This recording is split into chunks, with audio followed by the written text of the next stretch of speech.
Hey, I want to talk about double drop 2, drop 3 voicings today. This is kind of a mouthful. So you might be familiar with, of course, drop 2 voicings or drop 3.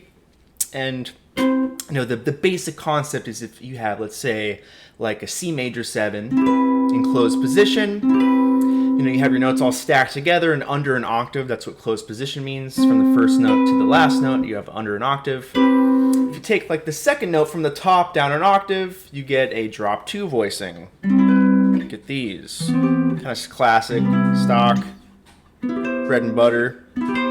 Same thing, you can do drop 3. That's, take the third voice from the top, and now it's going to go down here, and you're going to get a bass note, and then 3 notes kind of stacked together. A lot of shapes that people play.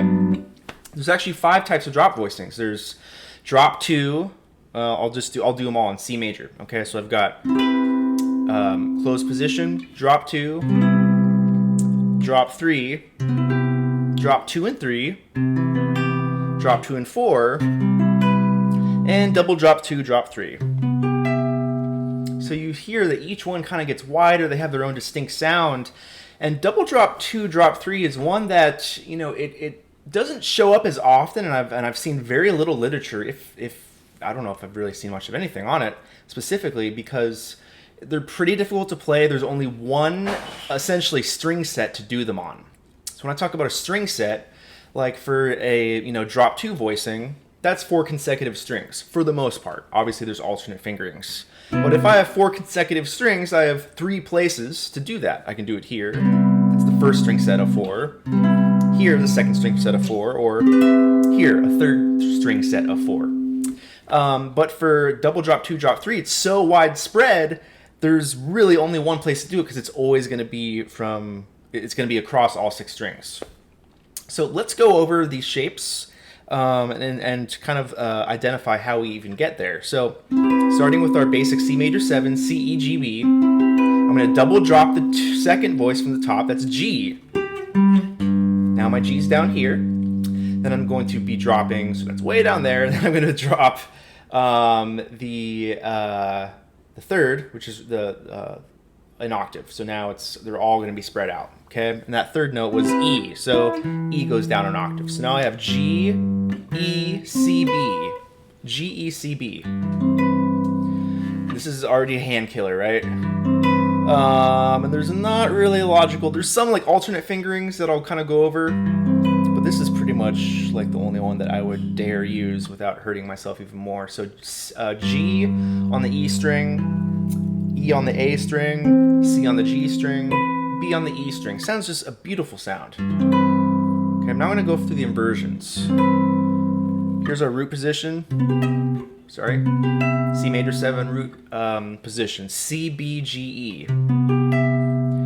Here's our first inversion. I like this one a lot. E, C, B, G. And then third inversion.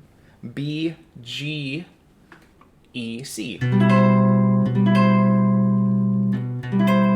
Here's all of them. Sorry. It's gorgeous sounds. They sound really nice on this nylon guitar, but of course any instrument's gonna sound really cool on. So let me kind of go through a key where I can show you all the different types of voicings, because that's just major 7. So I'm gonna play in the key of G major, just because I'm able to kind of play horizontally a little easier in a key that starts lower. So G major 7. Then I've got A minor 7. Then I've got B minor 7. C major 7. And I've got D 7. E minor 7. Then E half diminished. And back to, I can't play it, G major 7. So if we look at the way that these are built in root position, we're going to have root 7, 5, 3. So you have a 7th, and a 6th, and another 6. A lot of wide intervals.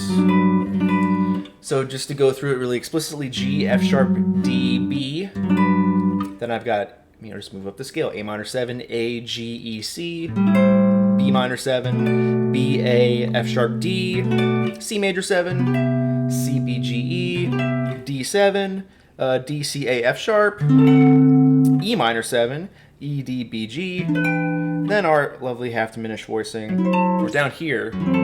That sounds really cool down there. F sharp, E, C, A. Of course, all of these are going to have inversions. So I'm going to go back to C for a second and go over inversions of, we did the C major 7, so now I'm going to do C dominant 7. So we started with C major 7. Now we make it dominant by putting the B down to a B flat. Okay, not too crazy, nothing crazy. And here's our first inversion now. Now this one, there's a couple ways to finger it. I'm using all 4 here, and that's what I did in the intro I did kind of a bunch of dominant chords. So I've got E, C, B flat, G. These 3 notes are all on the 15th fret, so I could technically bar, but I don't love such a huge pinky bar all the time. I mean, that kind of hurts a little bit, at least, so it just depends where I'm at on the guitar. All 4 up here is just fine. That's first inversion. Second inversion down here is going to be this bit of stretch.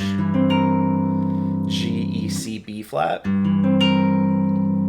Putting the E on the D string. I could put the E on the A string, but that's really kind of a little rough. I don't love that. And then third inversion is really nice. B flat, G, E, C. Here they are again.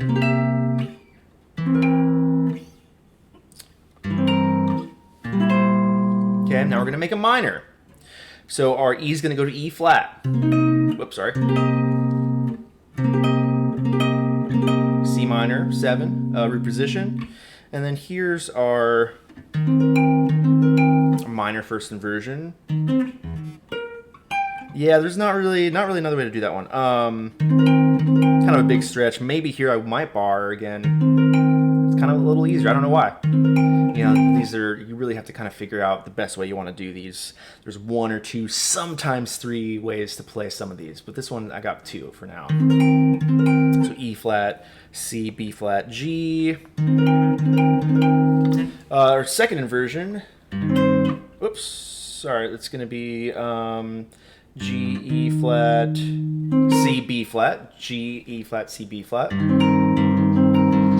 That one's nice. Not a killer at all. Pretty solid. And I could technically, I don't know, it's a little dumb, but I could technically move my E flat and C over here on the first fret and do this crazy stretch. I don't know why. Maybe up here it could be nice. That's not too bad up here. But down here it's a killer. Then our third inversion, B flat, G, E flat, C. Got another pinky bar there. Otherwise I'd have to do a sidebar, which is not ideal. I can catch the G and the E flat with my curved sidebar on the 5th and 4th fret respectively. Not impossible, but not something I'd want to jump to all the time probably. Now minor 7 flat 5, we're going to have this, another possible pinky bar. And I often do it that way. So I've got C, B flat, G flat, E flat, barring with my pinky on the, show you here, the G flat and the E flat. Or I could play, let's see. So I'm barring with my first finger, got to do that, otherwise it's really dumb. So I'm barring the C and B flat with my first finger, and I could just do my third and pinky for the other notes. That's pretty solid, nothing crazy there. The reason why, no, actually, yeah, anyways. And then our first inversion, let's see, how do I do this one? Yeah, right here is probably good. This is a nice one, I like this one a lot. I've got E flat, C, B flat, G flat. So now our first kind of inversion shape has kind of changed, because all the other ones were kind of similar almost over here where I'm barring with my first finger. right? Dominant, minor. Now I've got to really shift everything. So that one is cool. I could do, well, that's, I don't know if I'd want. Yeah, these are some of these. That's some Allen Holder stuff I wouldn't really want to do too many times. So it's probably my best option right here. Second inversion, G flat, E flat, C, B flat. Okay, yeah, I'm gonna have to. Yeah, this one's really tough. This one's a tough one, the second inversion. So I can do it this way. I've got G flat, E flat, C, and I'm just stretching really, really wide from my G flat with my first finger on the second fret to my pinky up here on that 6th fret on the E string. That's a bit of a toughie. Otherwise, I have a really crazy stretch, which I'm not super comfortable with. That's probably my best option, I think. Yeah, that's unfortunately it. Now, obviously up here, you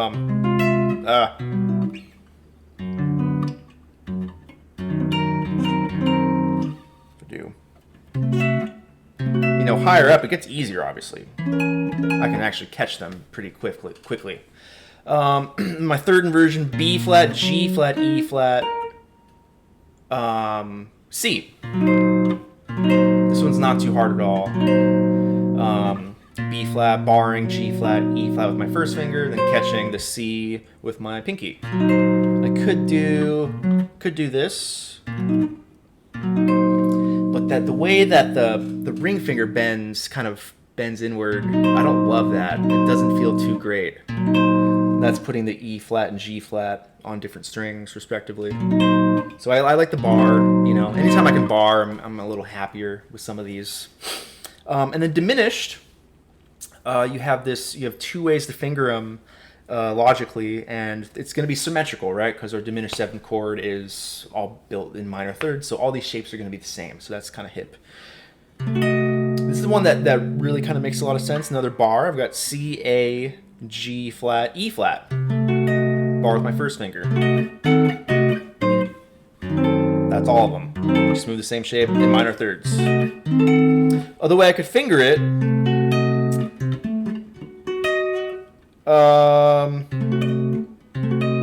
I could do this where I'm doing a bar with my pinky. I've got the C and the A, and then bar, G flat, E flat with my pinky. Which again, it just depends on what I'm doing if I want to do that. Could maybe barely put the A on the A string, but I'm not loving that either. That kind of indented, middle and ring finger is not super hip. Doesn't feel great. So this bar shape is pretty nice. So those are our basic, all of our kind of main 5 7th chord family types of double drop 2, drop 3 inversions with the roots C. And I just wanted to go over a little voice leading to show you this in context. Just go to my PDF here that I've got in the notes, or the description rather. So I'm going to do some 2-5-1 voice leading in C major. Okay, so that's going to be D minor 7, G7, C major 7. I'm going to start higher up and voice lead my way down. Okay, so here's my D minor 7 starting on root position. Oh, that's not it. There we go, D minor 7. Then I've got my G7, second inversion, and C major 7 first inversion. So here's my 2-5-1. Okay, then I go to D minor 7 over C, G7 over B, C major 7 over B. That's a really nice one, I like that one a lot. I'm going to do D minor over A, G7 root position, C major 7 over G. F minor, this one I have to bar this way. F minor, not F minor, D minor 7 over F, getting lost in the weeds. And then G7 over F. And then I love this one, this resolution, C major 7 over E. sounds really cool down there. So I'm gonna do that again. D minor 7, G7, C major 7. It's just fantastic. And then I'm gonna do a minor 2/5 in the key of C minor. My chord progression is gonna be D minor 7 flat 5. And I'm gonna go to G7 flat 9 because it's actually a lot easier to grab than if I went to just a regular G7 because I only have one note to move instead of two. And then I'm going to go to C minor major 7, which is kind of a typical tonic minor sound versus just a natural 7. So here's my D minor 7 flat 5. I'm going to start in my root position. Here's my... these end up becoming diminished voicings. The G7 flat 9, that's how I put in the PDF. So this is D diminished 7 technically, or G7 flat 9 over D, going to C minor major 7. Do that again.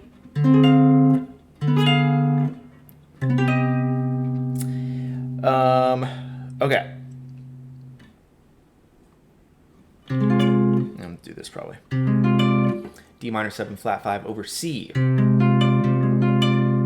And then B diminished, G7 flat 9, going to, this is kind of a funky one, C minor major 7 over B.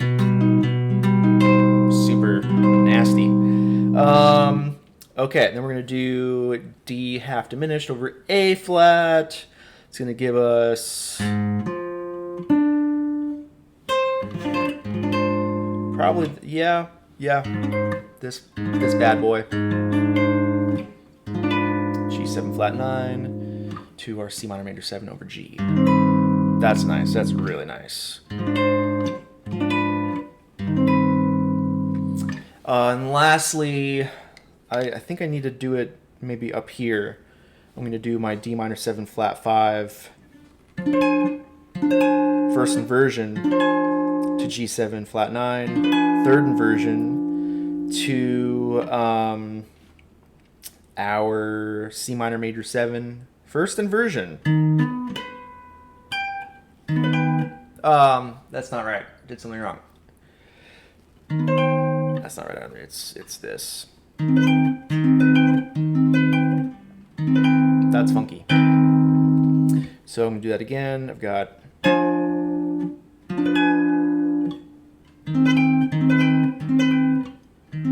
there we go. Is another way to finger that? Yeah, I could do that. Yeah, there's a couple options here and there.